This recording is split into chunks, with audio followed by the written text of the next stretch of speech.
Welcome back to the Aging Tapestry classroom. And guess what? It is Black History Month. Yay! And this will be the first year I will be intentionally celebrating Black History Month.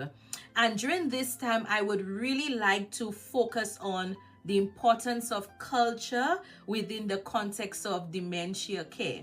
So right now, I am doing this course called Social Work and Interculturality, and I'm enjoying it because it has really allowed me to go beyond this superficial understanding of culture that is limited to food, clothing, music, arts, and understanding that when a client comes in front of you, that this person is more than those four visible markers that we have used to identify or to connect, I guess, with somebody from a different culture. And during this time, the deeper that I go into the course, I started asking myself, probably because of this limited understanding of what culture is, this is why some of us experience this intense culture shock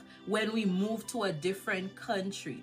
And I will give you an example. When I was leaving for Taiwan, I never thought of Taiwanese lifestyle as an aspect of culture.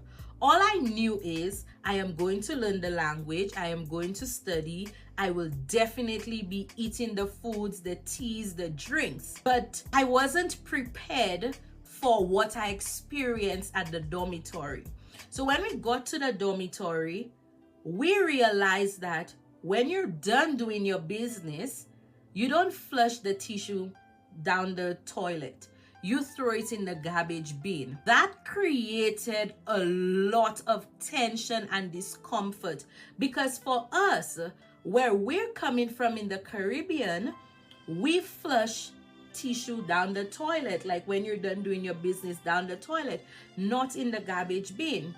And looking back, had we had a deeper understanding of what culture is, and we took the time to understand the deeper meaning of Taiwanese lifestyle, we would not have been as shocked as we were when we got to Taiwan. And bringing it back to dementia care. As a healthcare provider, whether you're a social worker, a doctor, a nurse, a health aide, sometimes we get caught up in this thing where because we have this limited understanding of what culture is, that for us, because we know like, okay, this person from a certain culture, like this kind of music, this kind of food, they wear this kind of clothing, that we're providing culturally relevant resources to them.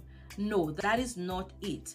And it is important for us to go beyond that and understand the lifestyles of those people and how the lifestyle has shaped the way they navigate life, the way they see life, and that will allow us to connect and to provide resources and services for the people that we serve.